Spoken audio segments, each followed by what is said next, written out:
Last week we showed you a YouTube video that has touched the hearts of millions. It is the story of Christian the Lion. You might want to grab some Kleenex because here it is again.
And John Rendall and Bourke were the guys in that video. They are in Sydney, Australia. Gentlemen, thanks for being with us. And I got to tell you up front, I was one of those people who wept like a baby when I saw that video, one of millions. Are you surprised by what a sensation this has become on the web?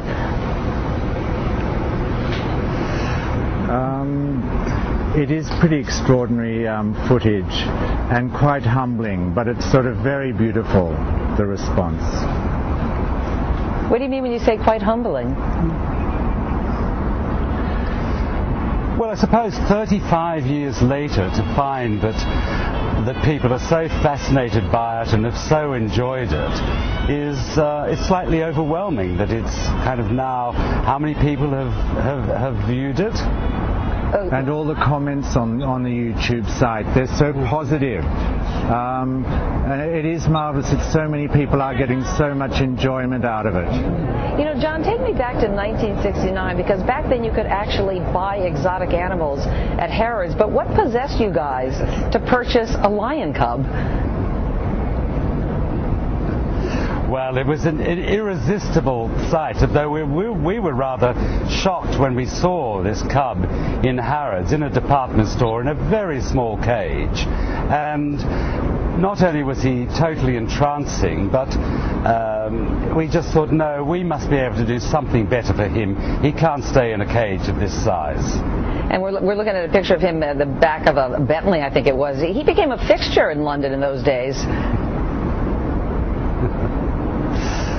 Well, I think we were living in the World's End. We were working in a pine shop, which was very trendy furniture shop at the time, in a very trendy part of London, the end of the 60s, beginning of the 70s. It was a very creative, very exciting time to live in London, and it almost seemed natural to have a lion and to have him sitting in the back of the car going up and down the King's Road.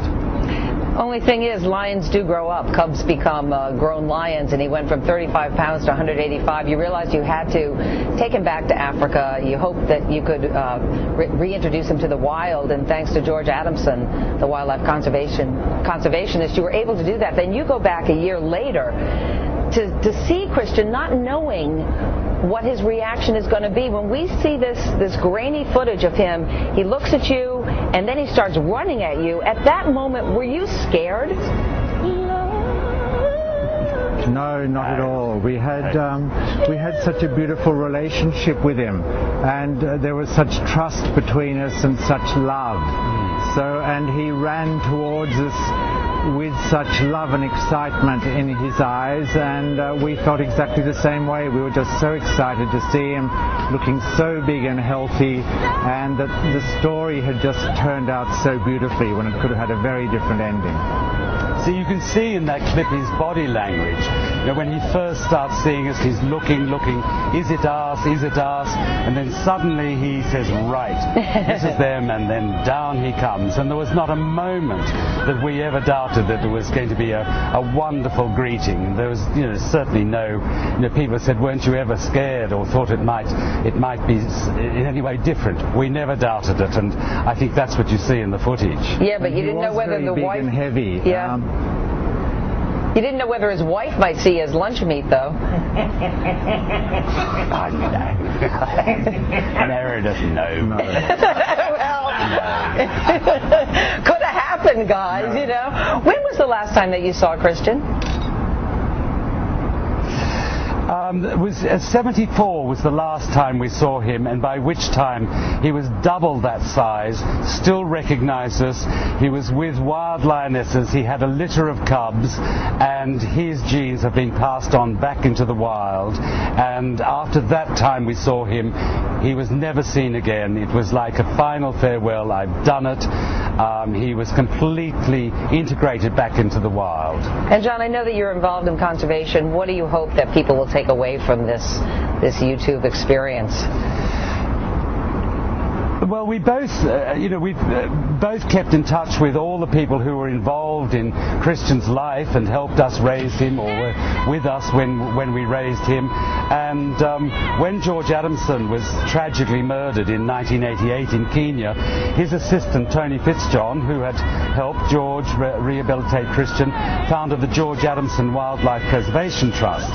And I'm a trustee of that in the UK, and Ace is a supporter from here. And we're currently involved in the Mukamazi Game Reserve in Tanzania, where we're breeding black rhinos and other endangered species. And that project has been very successful, and it will be gazetted as a national park as the process. And this is Christian's legacy. It's an extraordinary story, isn't it? That if we hadn't made that spontaneous decision to buy Christian, have him in London, take him to George, successfully rehabilitated, the George Adamson Trust would not really have existed, and now there is a game park, a national park, as a direct result of Christian's life. It's a wonderful, wonderful endorsement, and we're just hoping that people who've enjoyed this clip, and I don't know how many is it now, it's a phenomenal number, that if they'd like to contact the George Adamson Trust, and in your case in America through the, I think it's www.wildlifenow.com, and support us and support conservation,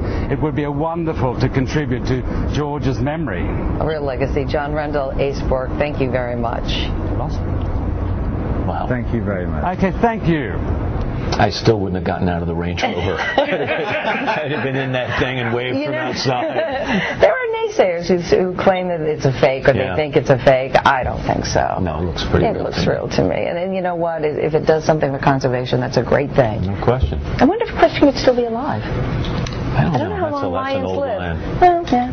It's a nice line. By the way, if you'd like more information about the George Adamson Trust and how you can help protect wildlife in Africa, just go to our website at todayshow.com. Jim Bell is saying in my ear, I smell a road trip. Exactly right. I'll go looking for him. Still to come.